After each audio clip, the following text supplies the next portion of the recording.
Friends, bar one side ఊహించని విధంగా 123 స్థానాల్లో ఇప్పటి వరకు తెలుగుదేశం పార్టీ ఆధిక్యంలో ఉంది. జనసేన 18 స్థానాలు, బీజేపీ 6 స్థానాలు, 22 స్థానాలకే వైఎస్ఆర్సీపీ పరిమితమైన నేపథ్యం.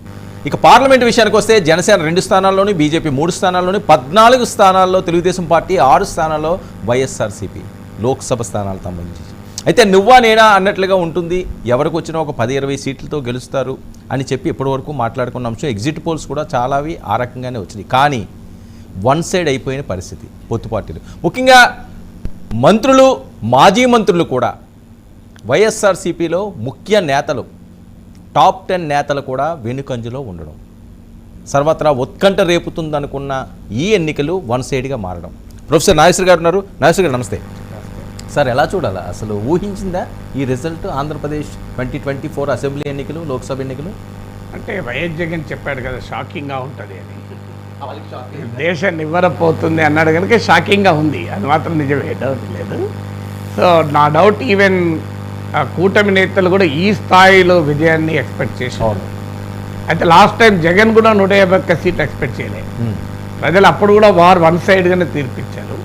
పైకి ఎన్ని చెప్పినా లోపల ఎక్స్పెక్ట్ చేయలేదు.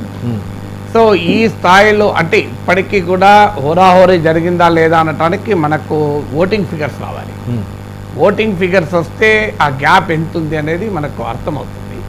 ఎందుకంటే సీట్ల సంఖ్యను బట్టి మనం కంక్లూషన్ రాలేము, ఓట్ల సంఖ్యను బట్టి కంక్లూషన్ రావాలి. అయితే డెఫినెట్గా జగన్మోహన్ రెడ్డి ప్రభుత్వం పట్ల తీవ్రమైన వ్యతిరేకత ప్రజల్లో వ్యక్తమైంది అనేది క్లియర్. చాలామంది ఊహించింది ఏంటంటే సంక్షేమ పథకాల వల్ల హోల్డ్ అవుతాడు, తన సోషల్ కోయలిషన్ నిలుపుకుంటాడు అనేది ఒక అంచనా ఉండే. కానీ వైసీపీయే ఖచ్చితంగా గెలుస్తుంది, టీడీపీయే ఖచ్చితంగా గెలుస్తుంది అని ఎవరమూ చెప్పలేకపోయామని మాట చెప్పారు. ఈవెన్ నన్ను లాస్ట్ నిమిషం వరకు పెద్ద ఒత్తిడి, మీరు తెలంగాణ కరెక్ట్గా చెప్పారు సార్, ఆంధ్రప్రదేశ్ చెప్పరా సార్ అని నేను ఎక్కడ చెప్పలేదు. ఈసారి నా ప్రిడిక్షన్ ఇవ్వలేను అని చెప్పాను. ఎందుకంటే అంచనా లేదు అని చెప్పాను. అందువల్ల ఈ స్థాయిలో వైసీపీ పట్ల వ్యతిరేకత ఉంటుంది అనే అంచనా లేకుంటే, ఎందుకంటే హోరాహోరీగా జరుగుతుంది అనే అంచనానే చాలా మందికి ఉంటాయి.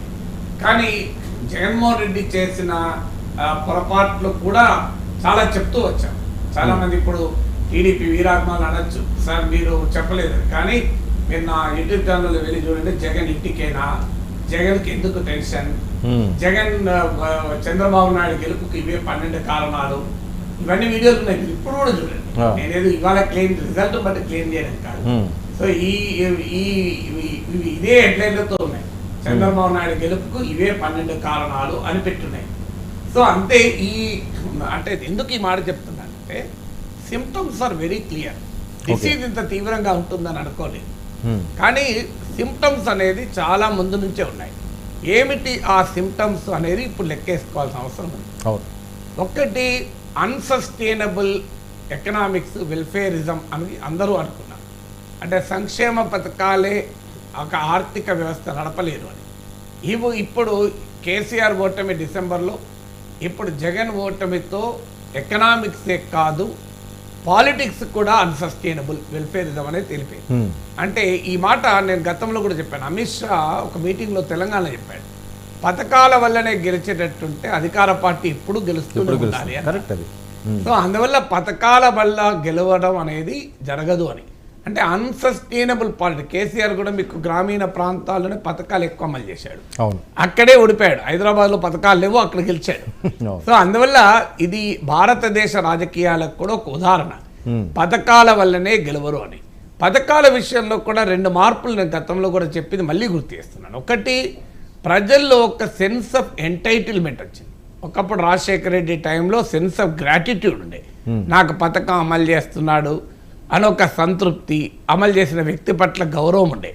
ఇప్పుడు సెన్స్ ఆఫ్ ఎంటైటిల్మెంట్ పోయింది. అంటే నువ్వు నీ జబ్బులకెళ్ళి ఇస్తున్నావా, మా డబ్బులే కదా అని. సో అదొక. రెండవది, ఎవరైనా ఇస్తారు అనే సెన్స్ ఆఫ్ ఒక ఇన్ఎవిటబిలిటీ. అంటే ఇదివరకేమో జగన్ ఇస్తాడు, చంద్రబాబు నాయుడు ఇవ్వడు, చంద్రబాబు నాయుడు పథకాలకు వ్యతిరేకము, చంద్రబాబు నాయుడుకు విశ్వసనీయత లేదు, ఇవన్నీ చాలామంది భావించారు. ఇప్పుడు చంద్రబాబు నాయుడు విశ్వసనీయతతో సంబంధం లేదు. ఇది ప్రతి రాజకీయ నాయకుడు ఎవరైనా పథకాలు ఇవ్వకుండా ఉండలేడు మాకు అనే దశకు వచ్చారు. ఒక దశలోనైతే జగన్మోహన్ రెడ్డి ఇచ్చిన దానికన్నా ఎక్కిస్తాడంటాడు కదా అని. ఇదేదో చంద్రబాబు నాయుడు పైన విశ్వాసంతో సంబంధం లేదు, భారత రాజకీయాల పైన ఆ నమ్మకం ప్రజలకు కలిగింది. ఎవడొచ్చినా మాకు పథకాలు అమలు చేయాల్సిందే అని. అందువల్ల సంక్షేమ పథకాల విషయంలో జగన్మోహన్ రెడ్డికి ఉన్న అడ్వాంటేజ్ కాస్త ఈ రెండు factors, sense of entitlement, sense of inevitability. ఇప్పుడు ఆరోగ్యశ్రీ ఉంది, రాజశేఖర్ మొదలుపెట్టాడు, సో చంద్రబాబు నాయుడు కంటిన్యూ చేశాడు, కేసీఆర్ కంటిన్యూ చేశాడు, అందరూ కంటిన్యూ చేస్తున్నారు కదా. ఎవరైనా ఫీ రీఎంబర్స్మెంట్ అందరూ కంటిన్యూ చేస్తారు కదా. సో ఇలా ఎవరొచ్చినా కంటిన్యూ అయ్యే స్థాయికి పథకాలు వచ్చాక ప్రజలు ఎవడైతే మాకు అని ఇతర ఫ్యాక్టర్స్ పైన ఆలోచించడం మొదలుపెట్టాడు.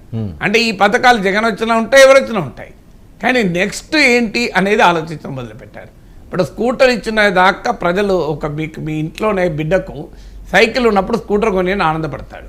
స్కూటర్ ఇచ్చిన తర్వాత స్కూటర్ ఇచ్చినందుకు సెన్స్ ఆఫ్ గ్రాటిట్యూడ్ కాదు, కారు ఎందుకు లేదో అని ఆలోచిస్తాడు. కారు కొనిచ్చాడన్న ఆనందం కొద్దిసేపు ఉంటుంది, నాకు ఎస్యూవీ ఎందుకు కొనివ్వలేదు అని ఫీల్ అవుతారు.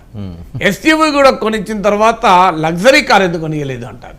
లగ్జరీ కారు కొనిచ్చాక బోరు కొడుతోంది, ఇదే కారు ఏడాది అయింది అని పని మొదలవుతుంది.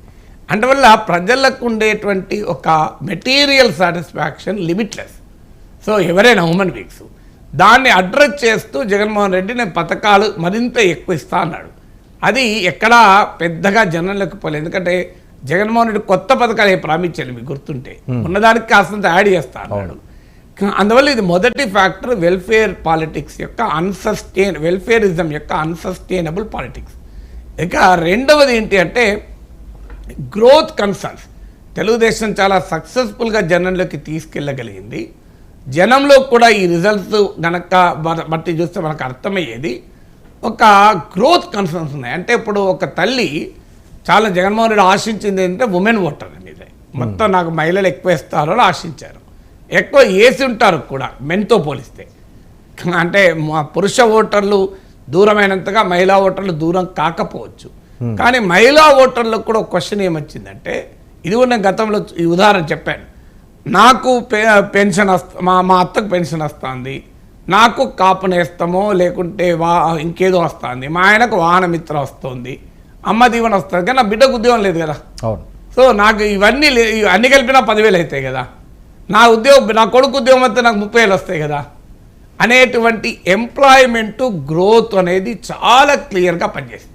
మీకు ఇప్పటి వరకు ఉన్న ట్రెండ్ ఆల్ ఇండియా లెవెల్లో కూడా బీజేపీకి దెబ్బ తగులుతోందని వార్తలు వస్తున్నాయి. ఈవెన్ ఇప్పుడు నేను ఈ మాట్లాడే సమయంలో మోడీ కూడా 1500 లీడే. ఎందుకు ఈ పరిస్థితి అంటే 18 to 35 years మీకు ఓటర్లు భారీగా బీజేపీకి దూరం అయ్యారు. సో నార్త్లో, వెస్ట్లో, ఈస్ట్లో అంతటా దూరం అయ్యారు. కారణం ఏంటంటే ఎంప్లాయ్మెంట్ కన్సర్న్స్ ఎంత బలంగా మోడీని దెబ్బతీస్తున్న, మోడీ లాంటి పవర్ఫుల్ లీడర్ అది జగన్ కూడా బాగా దెబ్బతీస్తాయి. ఎందుకంటే కేవలం బటన్ నొక్క, నేను గతంలో చాలాసార్లు చెప్పాను, బటన్ నొక్కడం అంటే బటన్ నొక్కడానికి ముఖ్యమంత్రి ఎందుకు, బ్యాంక్ క్యాషియర్ సరిపోతారు కదా అని. సో అందువల్ల ఎంప్లాయ్మెంట్, ఎకనామిక్ గ్రోత్ కన్సర్న్స్ చాలా పవర్ఫుల్గా జనంలోకి వెళ్ళాయి. మూడవ ముఖ్యమైన ఫ్యాక్టర్ టీడీపీ జనసేన అలియన్స్. ఇది గేమ్ చేంజర్. ఈ అలియన్సే లేకపోతే ఈ స్థాయికి పోటీ వచ్చేది కాదు. ఇది సోషల్ కోalition, ఒక అన్నేచురల్ సోషల్ కోalition తీసుకొచ్చింది. చాలా క్లియర్గా టీడీపీ శ్రేణుల్లో కాన్ఫిడెన్స్ను క్రియేట్ చేసింది. జగన్ను ఓడించవచ్చు అనేటువంటి ఒక విశ్వాసం ప్రతిపక్షాలకు కల్పించడమే కాకుండా సింగ్ ఓటర్లపై కూడా ప్రభావం చూపింది. నాలుగవది భూమి పైన భయం, బాగా భూమి పోతుంది అనే భయం కింది స్థాయి వరకు పోయిందా లేదా అని చర్చ నడిచింది. చూస్తుంటే కింది స్థాయి వరకు వెళ్ళినట్టు కనబడుతుంది. ఎందుకంటే ఇంకా మనకు voting figures, post poles data రావాలి, కానీ క్లియర్గా కింది స్థాయి వరకు ఆ టీడీపీ లాస్ట్ 1 weekలో భారీగా ప్రచారం చేశారు భూమి పైన. వాస్తవంగా అది నీతి ఆయోగ్ చట్టము, కేంద్రం ప్రతిపాదించిన చట్టము, టీడీపీ అసెంబ్లీలో మద్దతు ఇచ్చిన చట్టము, అయినా కూడా వాళ్ళు భయం బాగా క్రియేట్ చేశారు. దానిపైన జగన్మోహన్ రెడ్డి ఎఫెక్టివ్గా కౌంటర్ చేయలేకపోయాడని ఆ రోజు కూడా చెప్పారు. ఇవాళ క్లియర్గా అర్థమవుతుంది, అది ఎఫెక్టివ్గా కౌంటర్ చేయలేకపోయారు. ఆ ఫియర్ బాగా పనిచేసినట్టుగా కనబడుతోంది. అందువల్ల దేర్ ఆర్ 100 reasons. ఒక ఓటమికి కానీ ఒక గెలుపుకి కానీ కారణాలు ఉంటాయి. ఒక్కటి మాత్రం చెప్పచ్చు, జగన్మోహన్ రెడ్డి గెలిచినా ఆయన వల్లే గెలిచేవాడు, ఇలా ఓడినా ఆయన వల్లే ఓడిపోయాడు. ఇది నిజంగా చెప్పాలంటే చంద్రబాబు నాయుడు గెలుపా పవన్ కళ్యాణ్ గెలుపా అన్న దానికన్నా ఇది జగన్మోహన్ రెడ్డి ఓటమి. ఎందుకంటే మీకు ఎక్కడ కూటమి మాకెందుకు మాకు ఓటేయాలని చెప్పలే, జగన్ ఎందుకు ఓడించాలని చెప్పారు. అంటే జగన్ బేసికలీ నెగటివ్ మ్యాండేట్, కూటమికి పాజిటివ్ మ్యాండేట్ కాదు. Pawan Kalyan man of the match అవుతాడని నేను మొదటి నుంచి చెప్తూ వచ్చాను. గమనించండి, ఇవాళ స్ట్రైక్ రేట్ చూడండి, యాజ్ ఆఫ్ టుడే ఇప్పుడు మాట్లాడుతున్న సమయంలో మీరు కరెక్ట్ చేయాలి, 21లో 70 లీడింగ్ ఉన్నట్టు. 17 అంటే హైయెస్ట్ స్ట్రైక్ రేట్ బహుశా జనసేన